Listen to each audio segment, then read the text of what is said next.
guess what? I got a fever. Sounds like what Mr. Walken needs is a bit of The Cure. Jeez, that was a stretch.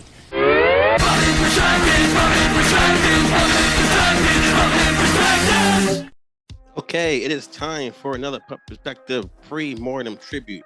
This is where we take a celebrity who isn't dead yet and pay our early respects by ranking their body of work. This video is dedicated to the singer of The Cure, Mr. Robert Smith, known for his messy jet black hair, pasty white skin, cherry red lipstick, dark eyeliner, and hauntingly angelic vocals. Him and his band are considered one of the pioneers of the Goth movement, right up there with Edgar Allan Poe, Morticia Adams, and, Bela Lugosi.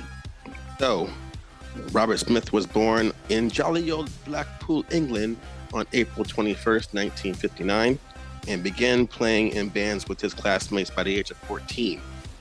By 1976, he'd formed the group called Malice before changing the name to The Cure, then shortened to The Cure.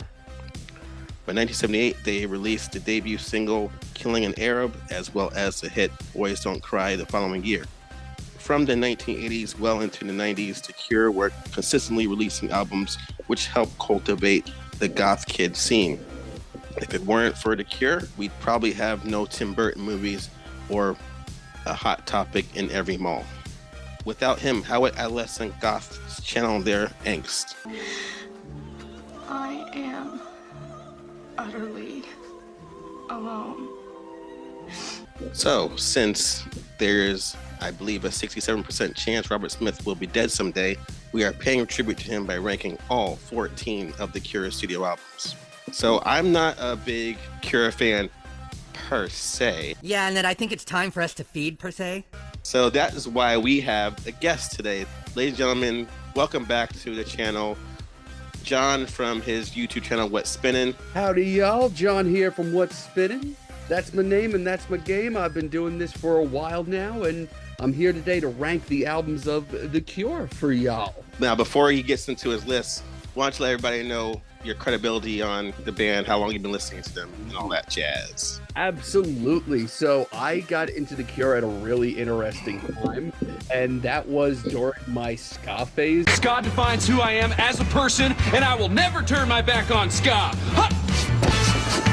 I heard Real Big Fish cover the Cure track, and very shortly after, I needed to listen to more of The Cure, and I've been listening to them ever since, honestly. So I've been listening to them for 20 years. Nice. All right, so I guess that proves enough. So without further ado, let's get into John's list. What do you have coming in at number 14? At number 14, I am going to put their second to last album, 2008 413, The Dream, mostly because I don't have anything to say about after all these years, which is probably the worst thing that you could say about a record. It's just not really all that memorable to me. It's a late career Cure album that didn't really need to be here. It just kind of exists at the end of the day. Yeah, I agree. It's not that great, and if you guys don't know, it's got more of like a guitar-oriented sound, and it's got that whole 90s alternative pop vibe going on. Most of all, I would say this album is not many moments of their signature gothic sound, but I did like songs like Sleep When I'm Dead, because it has kind of like a mid-80s like new wave rock feel, which, you know, the band is known for doing back then. Plus, personally, I'm of the opinion that they've done a lot more with a lot less. All right. So, it only gets better from here, folks. What do you got at number 13? At number 13, I have one of the most frustrating albums in The Cure's discography, at least for me, and that would be 1984's The Top. It's a weird one because it's basically them in their prime with all the tools to succeed, but I personally never really been that big of a fan of it. It's just them trying a lot of things that they would go on to try and do a lot better a few years later. Much like 413 The Dream, I don't really have a lot to say about it, at least as far as their 80s stuff goes. Man, you hear a song like Banana Fish Bones, and you're like, hey, they got Fish Bone in the title, and they're a good band. That didn't move for you? It's okay. As far as their 80s stuff goes, I just felt like they've done a lot better stuff than this. You know, they're trying to add that little pop sensibility in their gothic sound for the first time, and I guess it's kind of jarring if you're used to their older stuff. I get what you're saying. Let's see where you got at number 12. What you got? Number 12, this is a tough one for me, mostly because like a lot of people really love this record. But at number 12, I'm putting Blood Flowers from 2000. I don't think it's the worst thing that they've ever done. I don't think it's anything even close to that. There's actually some really great deep cuts on there.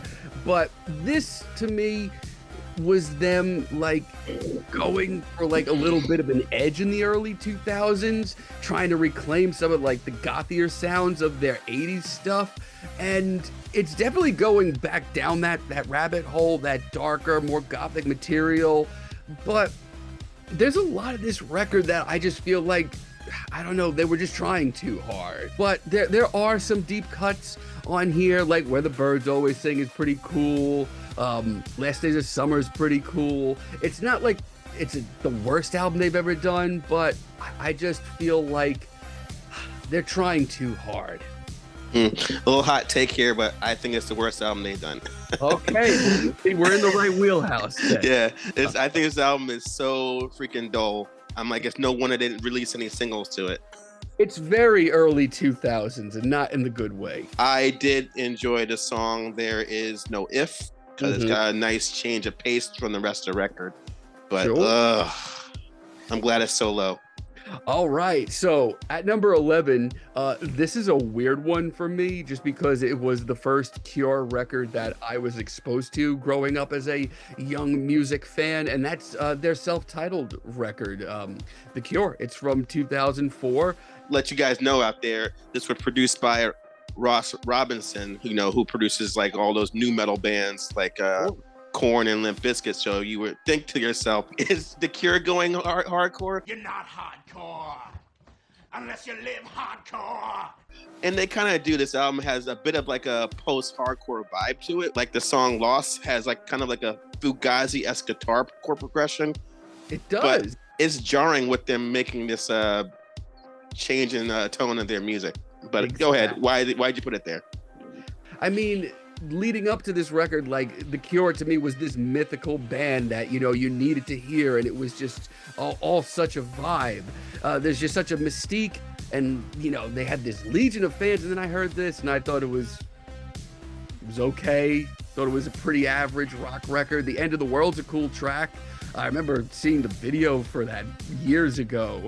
I mean, it's grown on me a little bit since then, but, I expected more at this point. You wanted some more like guttural vocals, are you? Yeah, exactly. I want that new metal influence on my Cure records, damn it. All right, you guys, we are now in the top 10. Yes. What do we got at number 10? At number 10, this is an odd one. It's an album that definitely has some really great deep cuts on there. I'm gonna put 1996 Wild Mood Swings here. It's certainly a mid-90s record from The Cure because they try a lot of things on this record. I mean, there's a lot of weird psychedelic undertones to it as well. Yeah, they got a mariachi song on there. Exactly. Yeah. But when this album clicks, I actually really respect the amount of risks that they took on this record because, it's the 90s. They wanted to do something different. And I think that to an extent, it goes underappreciated. I mean, Single Mink Car or Jupiter Crash, they're really great Cure tracks all around. It's moments like that I look at this and I feel like it could have gone places a lot more interesting. But then I hear the deep cuts, it also just gets sloppy and misguided at times. It's kind of middle of the road, but I do really respect that they went all out. They tried a lot on that record. Yeah, it's got that alt 90s style that you're saying, it's perfectly placed in the decade and year it came out. Number 9. I am going to put Faith here. I feel like there's people that love this record a lot more than me. I mean, this is from a time period of The Cure's music that I really love. I actually really love their early 80s sort of post-punky, new wave kind of toss-up. This album's a lot darker, and I feel like I should love that. I mean, it starts off great. Some of the first couple of cuts on there are all stone cold classics. But for my money, and I might be in the minority here, consistency-wise, I don't think this is as strong as their other 80s output. I just don't have a lot to say about it. I really like the heavy like bass drumming that they have throughout the album with the song like Primary and The Drowning Man I love too, as well as Other Voices and Doubt. Absolutely. We are at number 8 now. What you got? Very underrated one in The Cure's discography. Not a lot of people talk about this one. I'm going to put Pornography here. I have a complaint already. Very misleading album title. Yeah, there was no porn. I haven't been misled from a band name since I went to see the Bare Naked Ladies. Lots of dudes. Where are the boobies? Wow. Yeah, good point. It's not the easiest album to listen to of theirs, mostly because this thing gets pretty noisy and pretty wild at times. I feel like this is like a Cure album that people will either love and really like feel is underappreciated or not be able to get through. If you break it down, this thing's straight up hellish. I mean, Robert Smith's vocals on this thing just sound a lot more tortured. It's a pretty damn dark album. I love it, but it definitely took me a lot of years to love it. Is this considered dark wave music? It's pretty much there, yeah. So I'm like, this is depressing as shit. But but at the same time, when you hear the opening song 100 Years, I was like, yeah, I can get down with this. But the thing I noticed about The Cure is they really like to drag out their instrumentation. So it's like, I get it. Can you start singing already? Yes, they do. Yes, they do. Yeah, great tracks like The Figurehead and The Hanging Garden. Yeah. Hanging Garden's on there. Oh. We have our criticism. It is definitely a worthy album to hear. Even if there was no porn in sight. You can always put on Pornhub while you listen to it in the background. Yeah, exactly. The Cure and chill. Yeah. Number 7, what do you got? All right. I have 17 seconds at 7. This to me has been like a transition record for The Cure. It's not as post-punk oriented as their debut. It's not as adventurous as their later stuff. And it's not as complete sounding. But one thing that it does have is that darkness. There's some gothy boys. It's the band's first really tortured record. I mean, tracks like A Forest are on there and some of their most hellish work. The middle of the record is also, it's a lot more consistent than I remember listening to it when I was growing up. It's a great record, I think. I get kind of like the Bauhaus vibes with a song like 3. I do like that primitive goth rock thing that they're doing that you just mentioned. For my money, one of my favorites that kind of gets like primitive new wave is the song Play for Today. Ooh, I like that. Primitive new wave. Let's get that trending worldwide. All right. Number 6. This is a big one here. I'm putting the new one, Songs of a Lost World, actually. Wow, they made it that high up. Congratulations, guys. After, what are we talking? A 16-year gap. Yeah. They come back strong in your eyes, or, slightly muscular.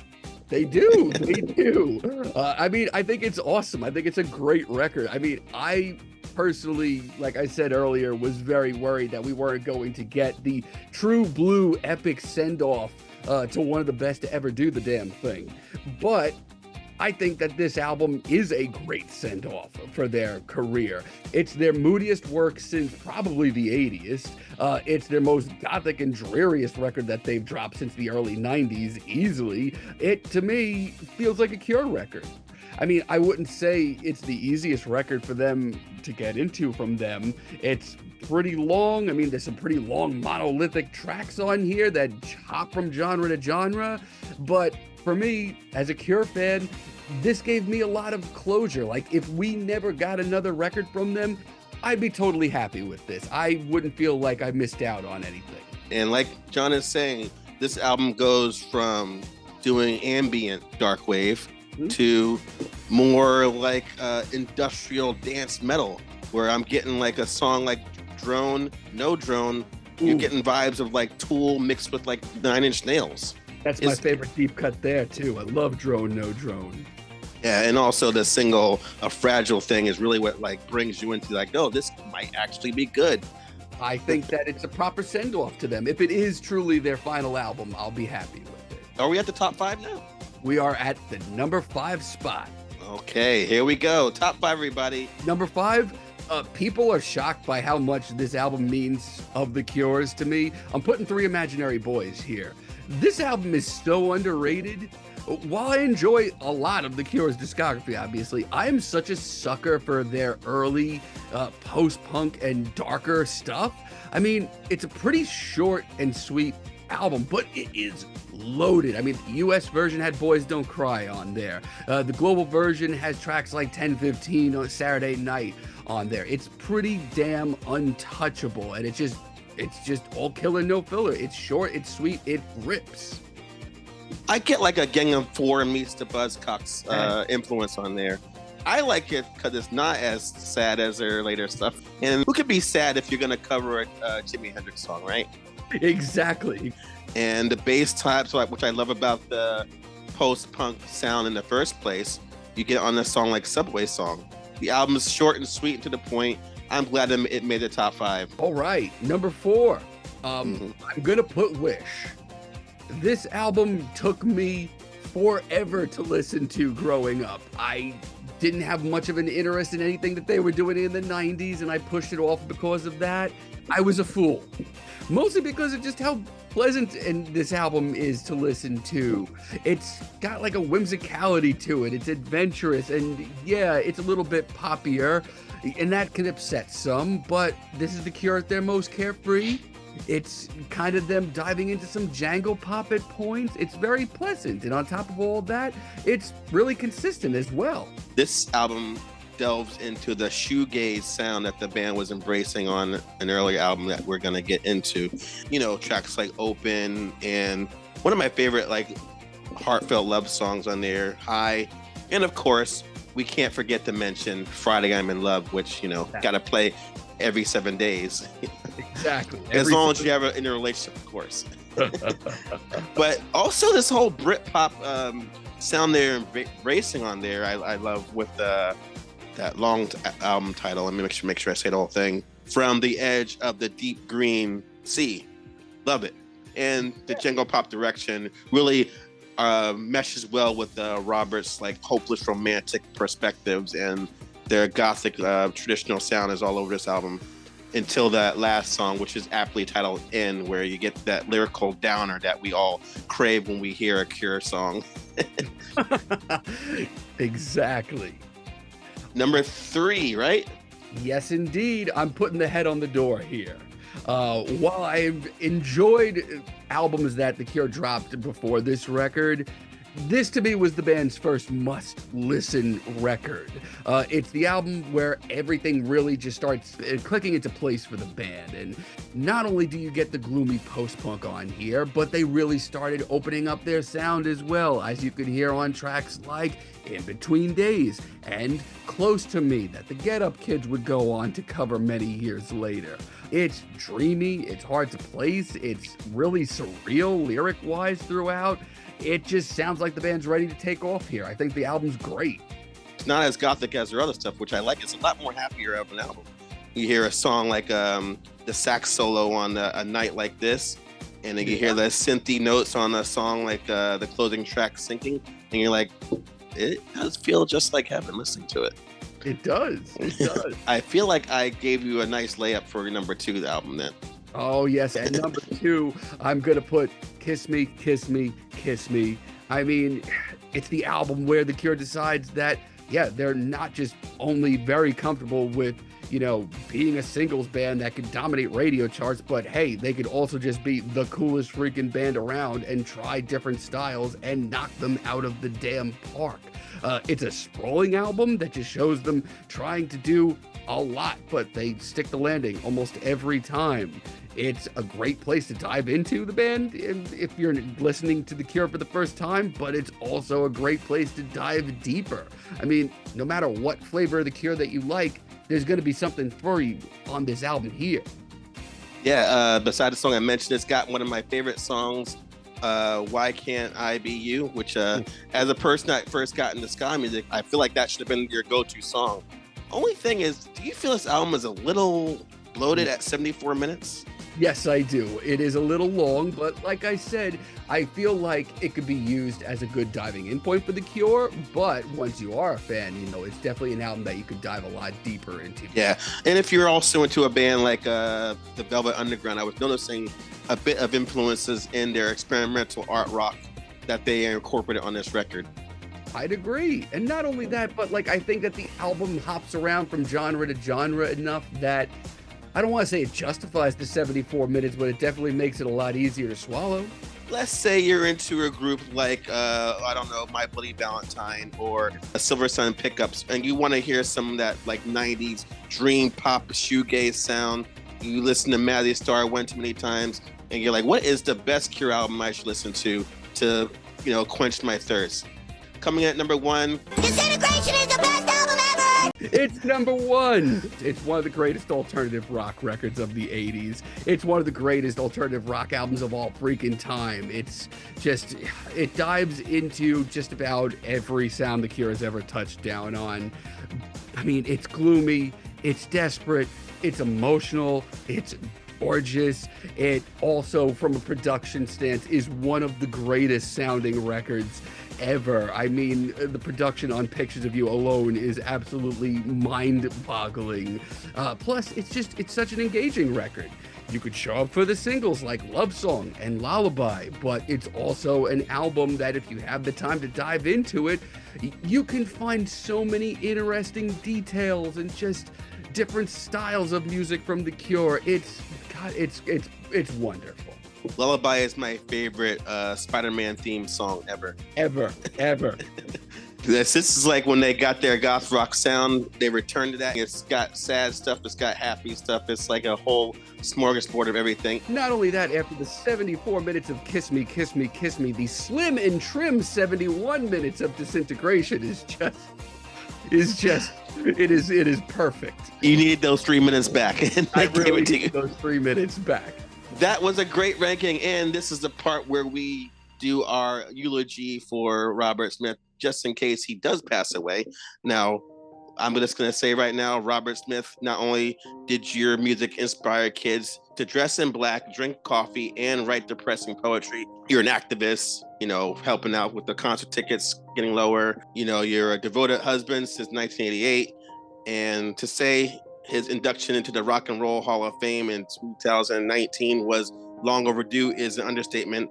It's almost impossible to say enough good things about this legend, so we're going to let Mr. Stan Marsh give it a try. Wow, Robert Smith is the greatest person that ever lived. Goodbye, Robert Smith. Like and subscribe, folks.